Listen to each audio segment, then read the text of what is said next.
Chers compatriotes, aujourd'hui, le Congo m'interpelle. Le Congo m'interpelle pour des raisons de survie. Je tiens ici à vous dire que les temps sont graves. Et en ce qui concerne la vie, je dirais mieux la survie des Congolais, il faut que chacun de nous se lève pour dénoncer l'état de misère qui s'est vu au Congo-Brazzaville. J'étais à Brazzaville au mois d'avril dernier, mais je vous assure que la misère a un autre visage qu'au Congo-Brazzaville. Et ce qui m'insurge, c'est que vous avez un texte constitutionnel qui fait l'apologie du crime. Et on ne peut pas l'accepter. Parce que lorsqu'on donne à une personne le droit de vie et de mort sur des Congolais, ça doit interpeller tout le monde.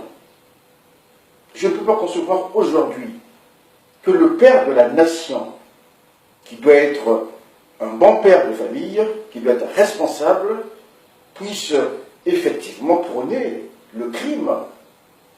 Une constitution qui est liberticide et criminogène. Mais c'est du jamais vu. Donc aujourd'hui, on peut tuer votre frère, votre mère, votre sœur, des amis chers. Vous n'avez pas le droit de parler. Et même le procureur de la République, qui a l'opportunité, ce personnage dans le dispositif juridique est très important. Parce que lorsque un crime est constaté ou un délit, il peut d'office déclencher l'action publique. Et même lui, on lui interdit de poursuivre le président de la République, et s'il le fait, il est passible d'un crime de forfaiture. Mais où allons-nous? Où allons-nous? Mes chers compatriotes, voyez-vous, vous êtes des pères de famille, des mères de famille. Est-ce que vous allez encourager le vol dans votre maison? Est-ce que vous allez encourager le viol dans votre maison?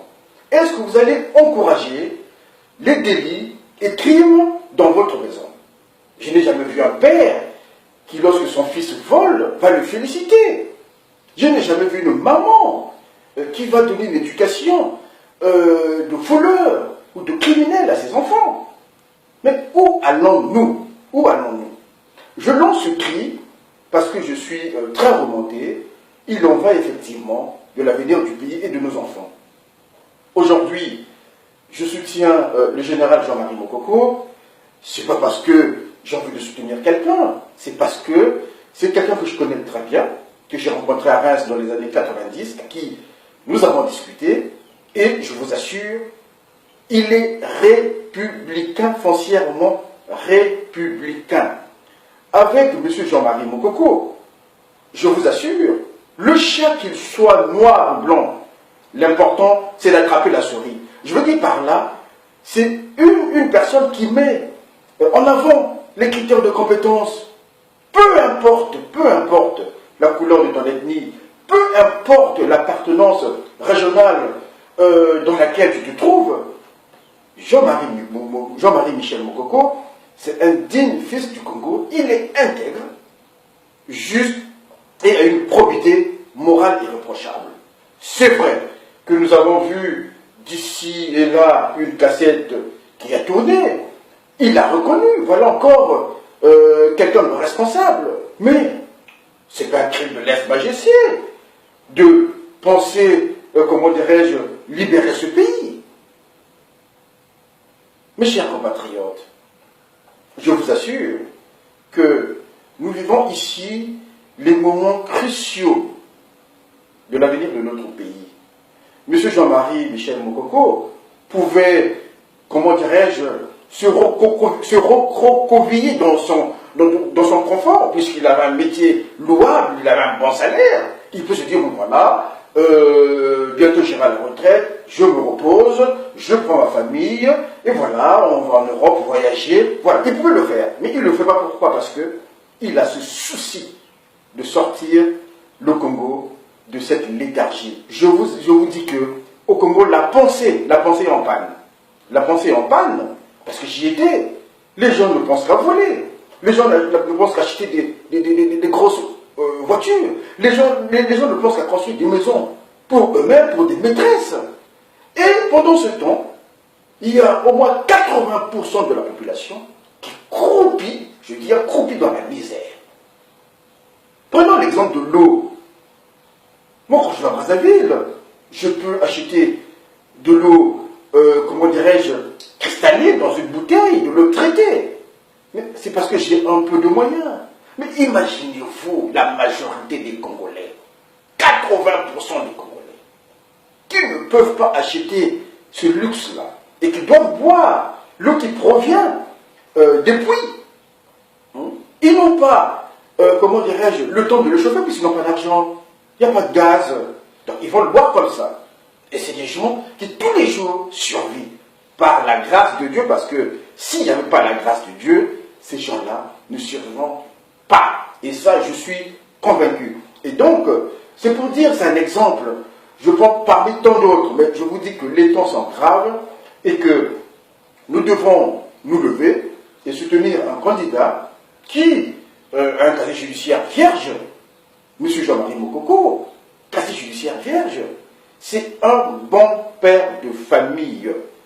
Comme certains l'appellent Moïse, mais moi je dirais, tous avec Jean-Marie, Michel Mokoko, 3e Kulbajik, qui Salomé Banda. Qui Salomé Banda, Mosala et Bandi. Baninga, Bolamuka, parce qu'on ne peut plus continuer comme ça. Papa, il y a famille, à côté de moi, il y a un qui m'a dit, à quoi féliciter tes babies, à quoi féliciter tes crimes.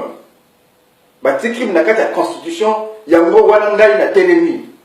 Dans ça, droit, l'État m'a foutu là, moi, on a pour étudier la potowa. Et on ne peut pas accepter que, tiens, ma crime, dans la constitution. Le Wakumoto, encore Boma, après ça, le Nyoso, on sait les gens qui ont voté. Tout le monde a mot. Ah non, wananga na lobby. Il faut Makamwana et Souka. Et les constitutions, ils auront des comptes à rendre à la nation demain. Des comptes. Pas de raison. Il y a qui m'a bien sonné. Donc, tout là, crime n'a pas de constitution. Que si vous faites comme vous voulez, vous faites mal yangé, vous faites papa yangé. Non, parce que, il y a qui m'a bien sonné. Oui, mais papa, il a l'air de concevoir que moi, je suis là-bas, il y a applaudir, il y a non, mais là-bas, continue là-bas. Moi, je suis là-bas, c'est que la constitution, il faut pas changer. Il faut que l'élection, il y ait une constitution. Pas du tout. Pour, effectivement, quand ça l'élection, vous avez le droit de contester le résultat. Parce qu'en droit, il y a une notion, c'est l'intérêt d'agir. L'intérêt d'agir. Si tu n'as pas intérêt d'agir, tu ne peux pas, comment dirais-je, porter une affaire devant la justice. C'est impossible. Donc, si Mokoko ne se présente pas aujourd'hui, Tsati Mabiala, les Okombi, les Mabio, mais demain, lorsque les résultats vont tomber, ils n'auront pas le droit d'aller contester ces résultats-là. Parce qu'ils n'ont pas participé à ces élections. L'intérêt d'agir, les autres d'Abango, il y a une élection. Et ceux qui vont tricher, c'est une fraude. Wana, va tricher, c'est une fraude, va faire devant tribunal pour défendre Makamo, il y a élection. Donc, Baninga, Nazolo Bakeu, Tolamuka, trop c'est trop, parce que tu vois, Nzela il y a bien té. Nzela il y a bien té. On ne peut pas encourager la tricherie au pays. On ne peut pas encourager le vol. On ne peut pas encourager le crime. C'est pas possible. Mais où allons-nous? Où allons-nous? Baninga, Botelema. Tous avec J3L, Jean-Marie Mokoko. Merci.